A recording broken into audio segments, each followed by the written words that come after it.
It's the Last Stand Podcast. And here's your host, Brian Custer. That's right, Last Stand Podcast. I am Brian Custer. We bring you the biggest names, sports, entertainment, and today, our guest, NBA champion. But most of you know him now for his social activism because since the death of his good friend, George Floyd, he has been on a mission, not only for social justice, but racial equality. He is none other than DeSean Jackson. Steven, Stat, welcome to the Last Stand Podcast, my brother. All right, thanks for having me, man. Glad to be here. You know we family. Absolutely. I appreciate you, man. And look, I mean, you have gone through a whole lot. You've been crisscrossing the country. My first question to you is, how is DeSean Jackson doing mentally, personally? How are you doing?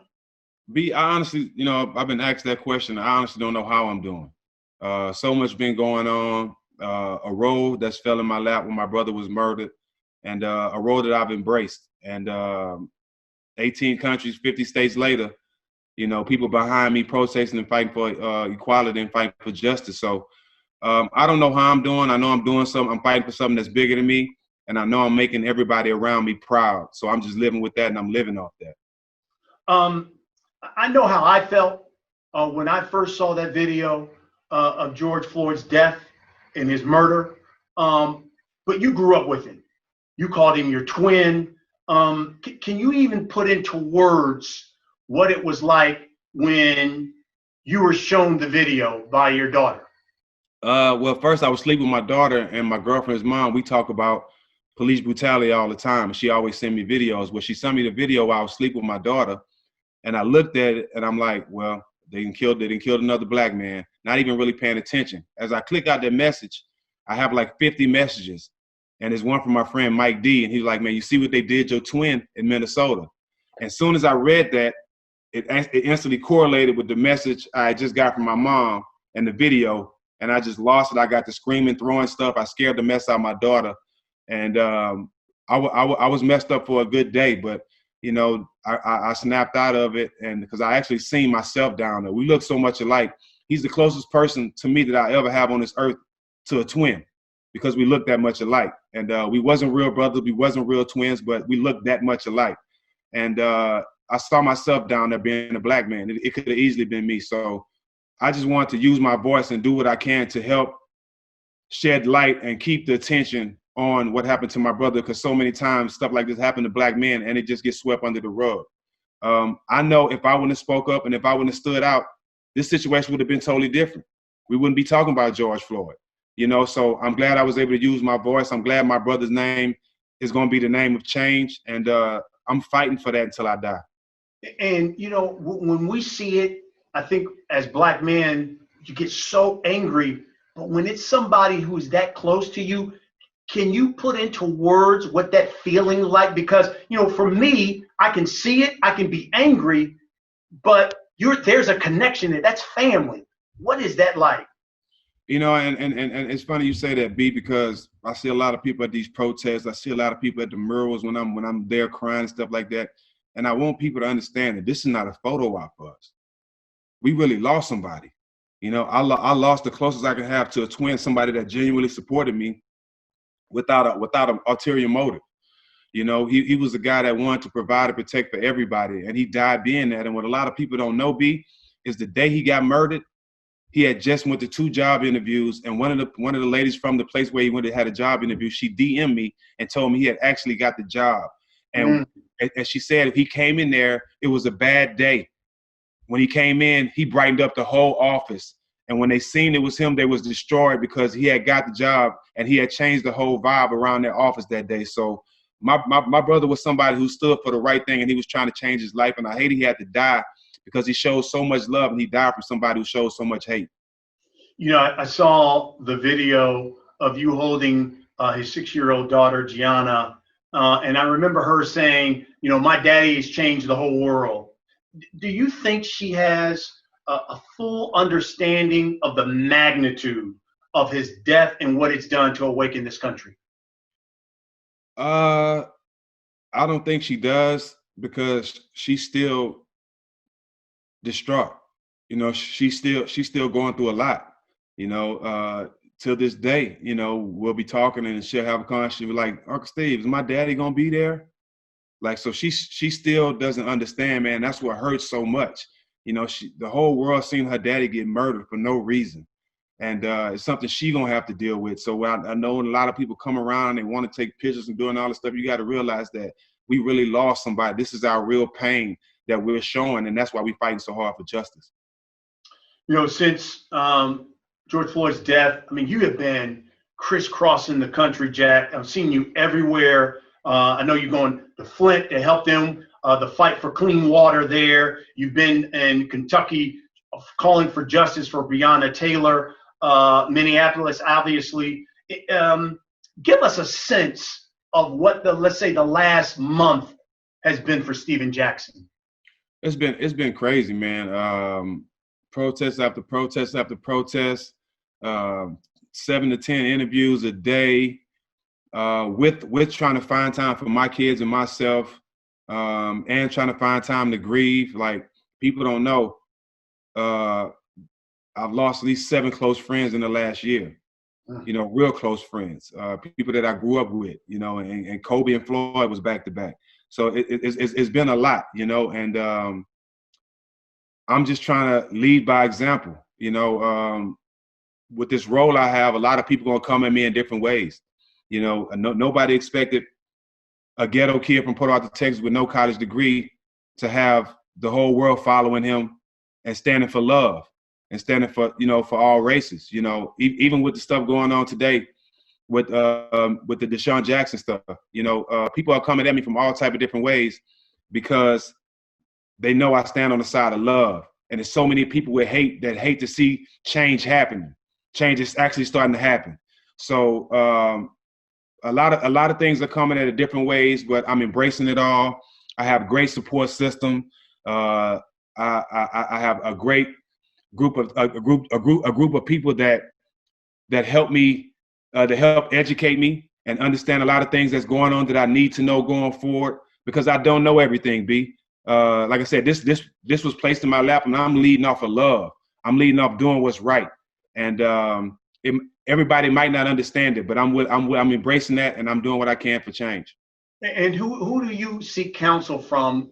Because of this new role that you have, I'm sure there have been some very influential people who have come to you. Who does DeSean Jackson go to seek counsel from? Because you have said some prophetic stuff that has really inspired people. Who do you go to get counsel from?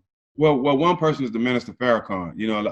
I don't know one person on this earth that loves Black people more than him.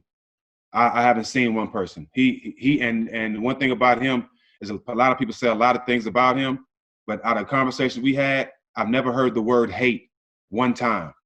And what I want people to understand is I'm my own person. B, you know me. You know me very well. I love everybody, and you can say that because you know me. Yep.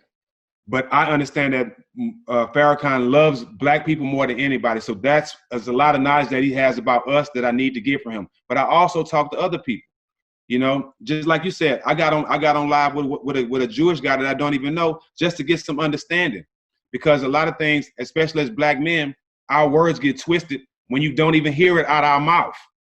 You see what I'm saying? Our words get twisted. So I think Minister Farrakhan is one of them. Also, Tamika Mallory, Van Lathan, Mark Lamont Hill, Al Harrington. It's a lot of people. I've even had conversations with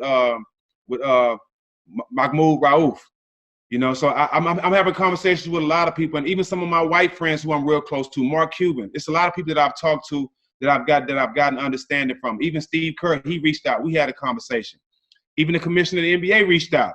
So it's a lot of people that I'm talking to from all races and everybody, because they understand I stand for everybody. But it's a lot of stuff I don't know, and I'm fine with saying I don't know it, because it's a lot I have to learn, because I haven't been in this position my whole life. I'm a basketball player that led off love, that was always my brother's keeper.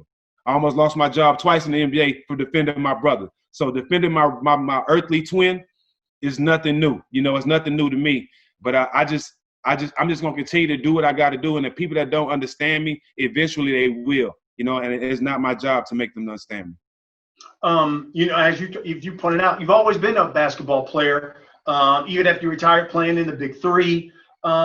You've got this successful podcast, All the Smoke podcast. So now you're a podcaster as well with your friend Matt Barnes. But do you have a new calling? Yeah, I definitely do. Being in Minnesota when that first happened to my brother, I was there standing for him and his family and his daughter.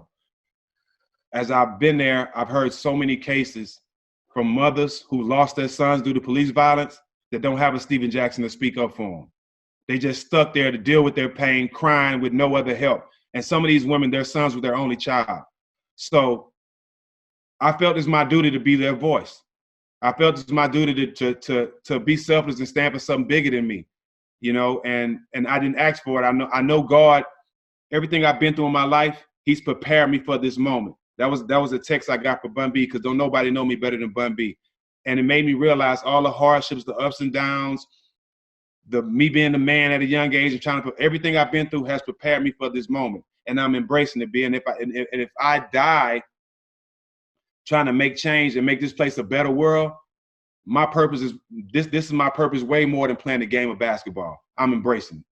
Well, listen, you've inspired a number of people. I mean, even after it happened, you inspired me. And when I heard you speak there in Minneapolis, you know, I felt like I had to go out to some of these protests and some of the rallies and participate in some of them. That's just, you know, some of the things that you've done for others. And when you saw, Stephen, the thousands, I'm talking the thousands of people, and I'm talking around the world, protesting, rallying, shouting George Floyd's name, screaming Black Lives Matter. What do you think? How did that hit you emotionally when you saw that, all of that on the tube? It makes me emotional now, just even think about it, because that's who George was. Like, he loved everybody. He cared about everybody. You know, he wanted to provide for everybody. And the world standing behind us and fighting for us, it's a beautiful thing, man. I never would have expected it. But George used to tell his closest friend, the closest person to him on this earth was his own boy, Milton, AKA Po Boy. He used to tell him all the time, one day, bro, old Georgie gonna get us to the top. One day, old Georgie gonna get us to the top. And I hate it had to be this way, but at least his death is not going in vain, and he has changed so many people's lives, even mine. You know, my lane and my name was already stamped, but by him passing, getting murdered, and me stepping up, it's put me in a position I never thought I'd be in. So he's changed a lot of people's lives, and I'm just happy his death not going to be going in vain. You know, one of the statements that you made that was so profound when you said, listen, I got love for all who have love for all. Expound on that for those who didn't understand what you were talking about. Expound on that. Well, that I had to make sure that was a phrase I owned, because I created it, and it's something I stand on my whole life. Love for all who have love for all. If you love everybody, then you can stand with me. I love you. But if you have any hate in your blood for any other race, then you can't stand with me. You can't be, I don't want to be around you. It's my job to push you out. This where we are now is more people that stand on the side of love than stand on the side of hate. And if we understand that we can push them out. Love for all who have love for all is clear. If you love everybody, then I love you. What do you say to people when they see Black Lives Matter, or they hear people say Black Lives Matter, and they say, no, all lives matter. Why should Black lives matter more than white lives? Why should Black lives matter more than Asian lives? Why should Black lives matter more than blue lives matter? All lives matter. Yeah, and I understand that, but what they need to understand is Black Lives Matter doesn't mean all lives don't matter. It means that we matter as well. It means that we're getting killed by police senselessly, night after night after night. Just think about it. My brother's been dead a month and a couple days. It's been over 180 shootings or murders by police since. 180. So we're not fighting for nothing. We just want to be equal. And it's simple. The DeSean Jackson situation is a perfect example. Riley Cooper said the N-word publicly, got a slap on the wrist, and got a contract extension. DeSean Jackson posted something about Hitler, which was totally wrong. He probably didn't understand what he was posting. And they said if he didn't apologize, they was going to fire him. Riley Cooper didn't get, they didn't say nothing about firing him or apologizing. So when we say Black Lives Matter, we just want to be treated equal. It's not Black lives are better than any other race.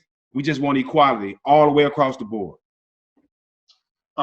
Derek Chauvin, who knelt on George Floyd's neck and killed him. He's been charged with second-degree murder, manslaughter. The other 3 officers have been charged with aiding and abetting. They're out on bail. In your opinion, Jack, what would be justice in this case? You know, I don't really know what justice is because we've never seen it.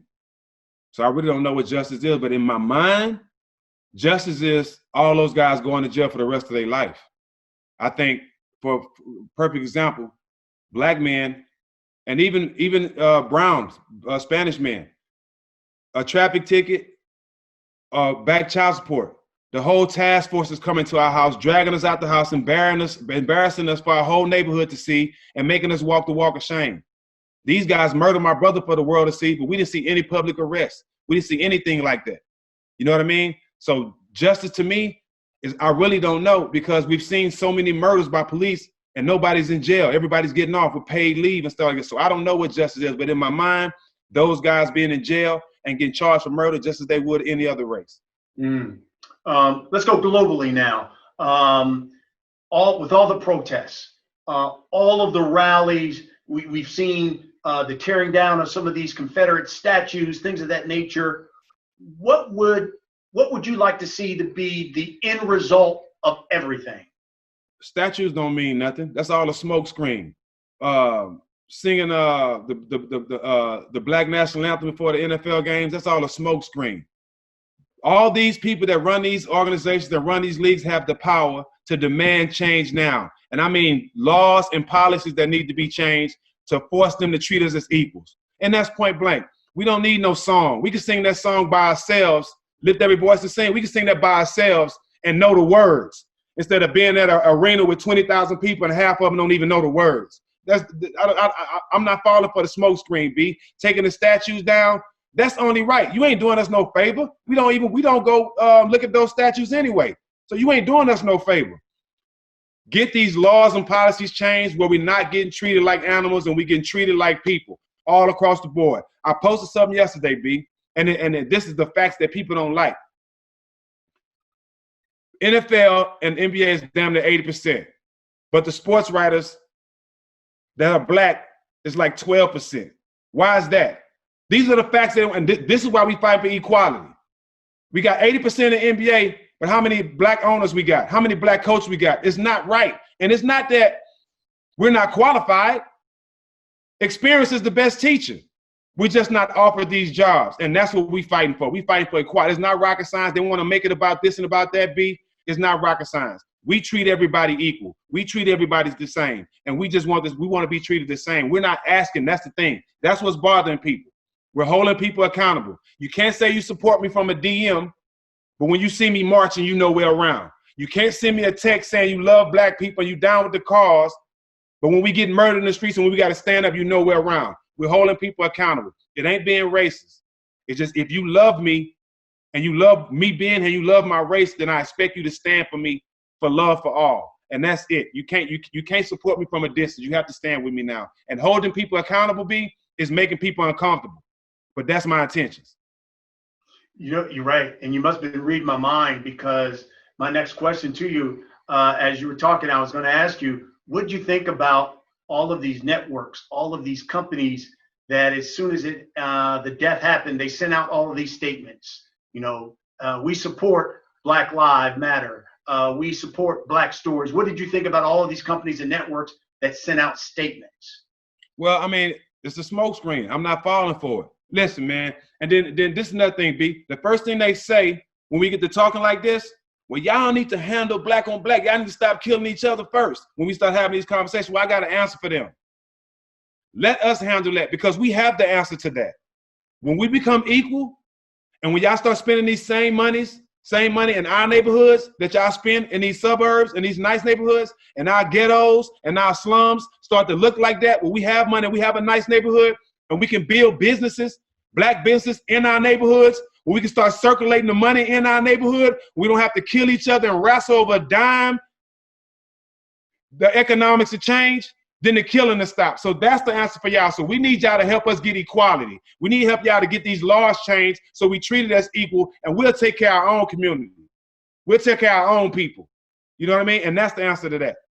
What did you think about overall? And I'm talking from since George's death and even now forward. What did you think about Donald Trump's response to everything, especially when he came out and said Black Lives Matter is a symbol of hate? I don't even really pay attention to him. You know what I mean? Because at this point, it's clear what he's about. You know, it's clear what he's about. He's not about bringing nobody together. You know, and then again, we got to look at it. This is a reality star that we have at president.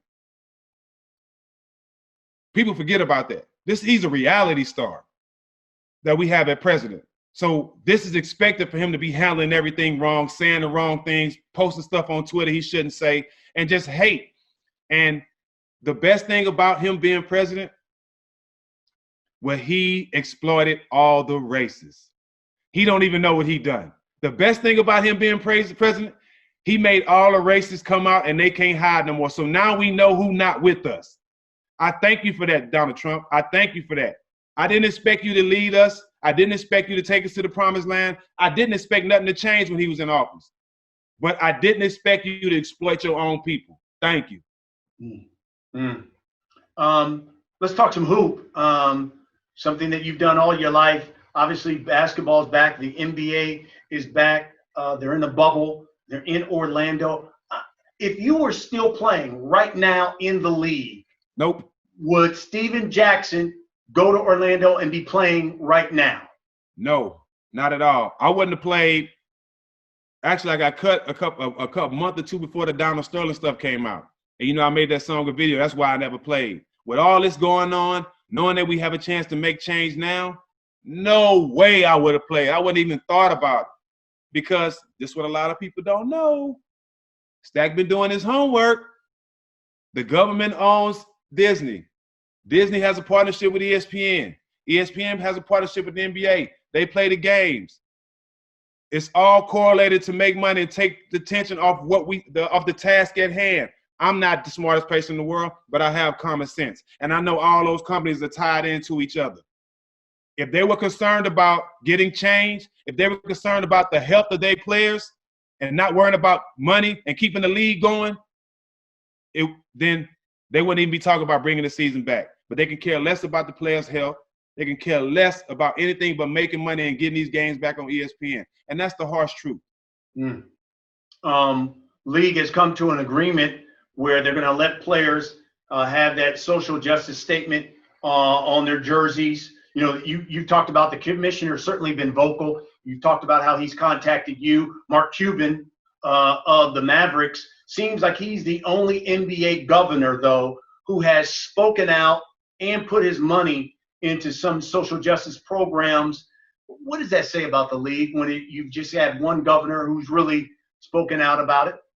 So it says a lot. Common sense. It says a lot. For one owner to speak up about what's going on, and you have an 80% dominant basketball league, and most of your players in the Hall of Fame are Black, most of the players that you get to do commercials about this league are Black, but you have one owner speak out about what's going on, that says a lot. I don't even have to say nothing else. What do you say to the players who said, you know what, we're going to play and I'm going to play because with me playing, I think I'll have a bigger platform because I'm going to get interviewed every night and I can speak on some of the problems that are going on every night? You know, that could be it, but speaking only does so much. We need action.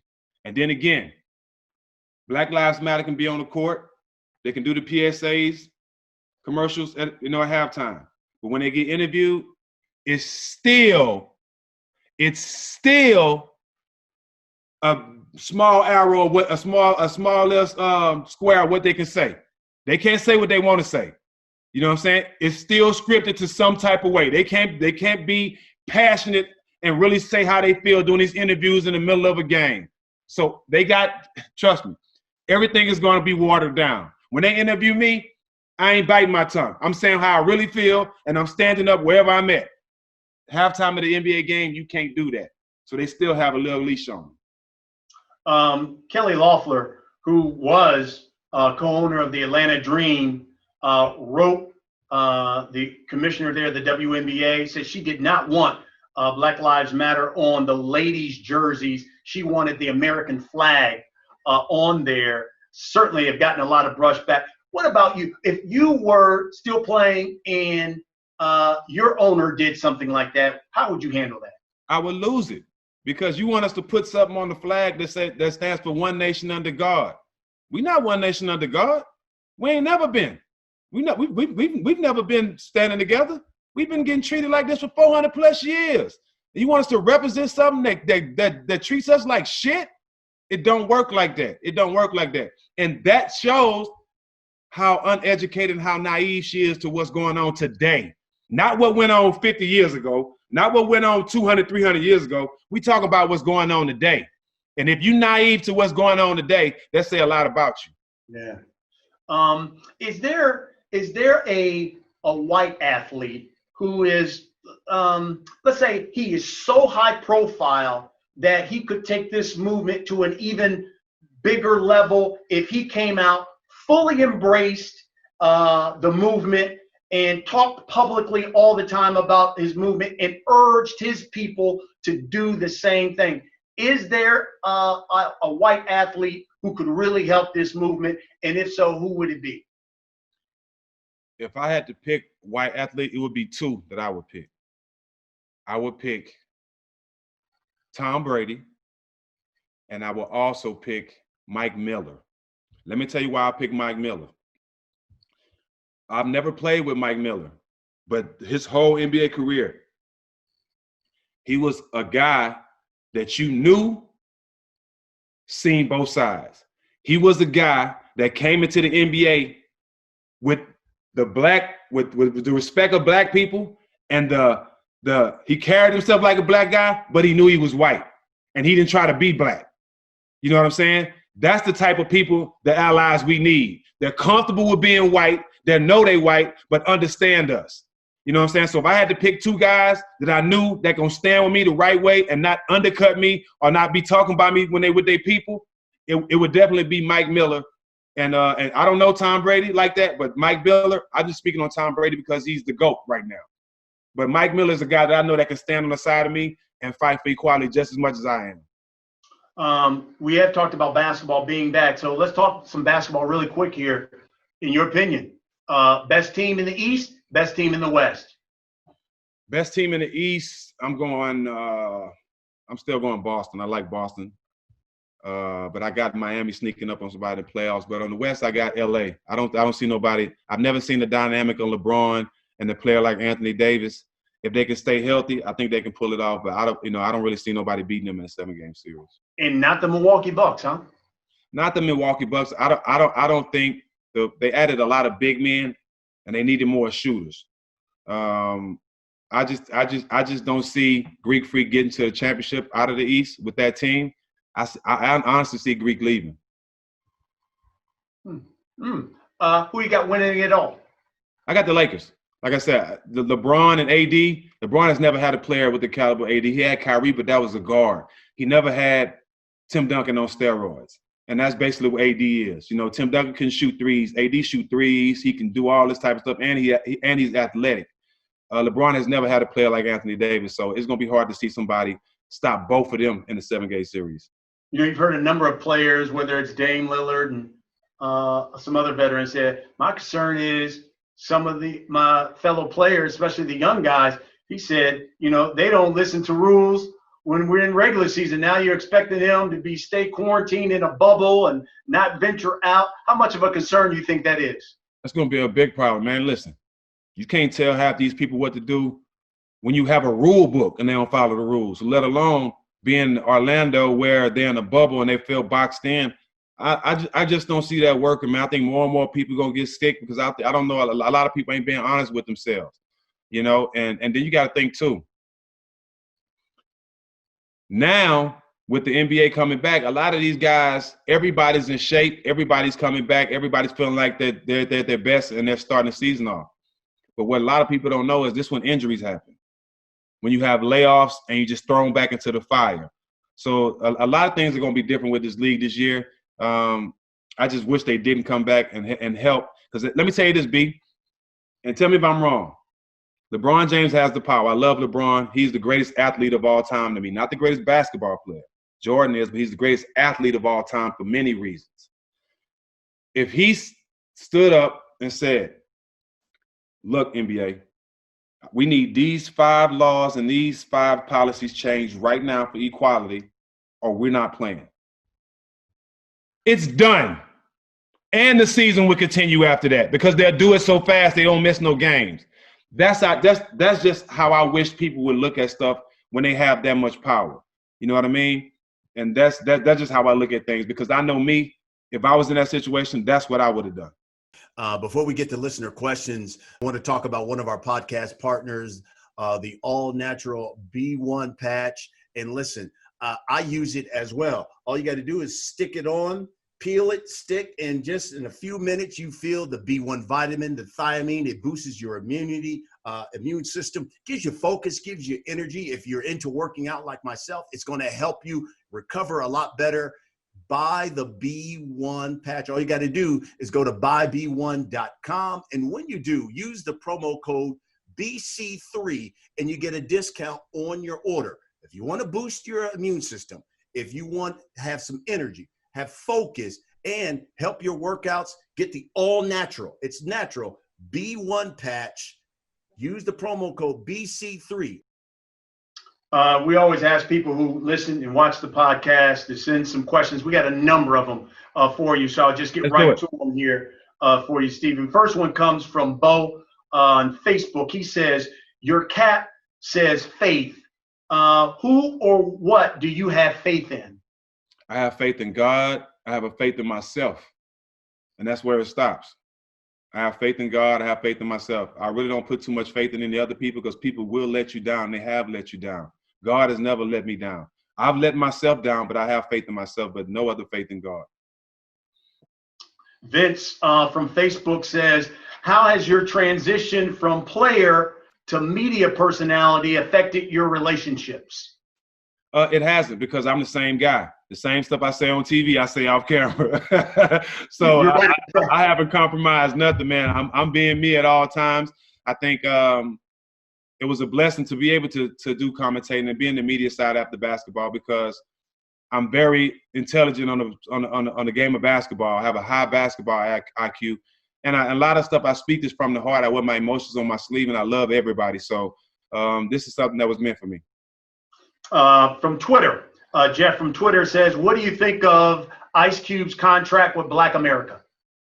I like it. I mean, it's some things that probably could be changed a little bit in there, but I like where he's going. You know, I support. He's trying to come up with a solution. He's trying to come up with answers, so I can support that. You can't expect it to be right from the jump, because if that's the case, it would have been right 400 years ago. You know what I'm saying? So it's going to take some time to get it right, but he's taking that step.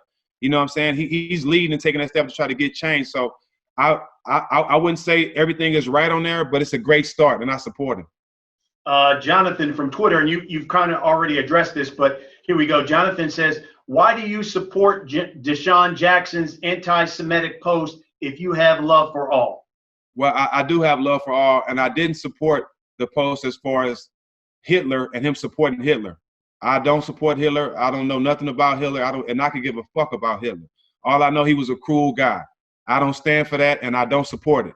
My whole reason for supporting D-Jack was, before I got on Instagram, he called me on the phone and told me that they was threatening to fire him, but they didn't do that to Cooper. And I'm like, you're right. You shouldn't have to apologize if they didn't make him apologize. And that was my whole stunt. I don't hate Jews. I don't support Hitler, but they are wrong for how they handling D-Jack, because Cooper said the N-word publicly at a concert. They slapped him on the wrist, and he got a contract extension. Never talked about being fired, but they want to fire D-Jack. And see, a lot of people try to deflect that I called the owner out on how he handled the black man and the white man and tried to deflect and made it seem like I hated Jews and I was supporting Hitler. Today I'm saying to you, Brian, fuck Hitler. I love Jews and I love everybody, and I stand on love for all who have love for all. Have you had any conversations at all with Colin Kaepernick? Never have. Never have. I never met him. No conversation with him, but I'm a big supporter of his. Finally here, we come to the last segment of this podcast. Jack, we call it the last stand. I'm going to ask you a series of questions. You just give me the first thing that comes to your mind. You ready? Gotcha. All right, here we go. Should the winner of this season's NBA championship have an asterisk by their name in the book? Yep. Why? Because at the end of this, normally, and this I'm gonna make, I make stuff real common to make so you can understand it. Be this point of the season, you have teams that's healthy, you have teams that's injured, and a lot of guys are beat up.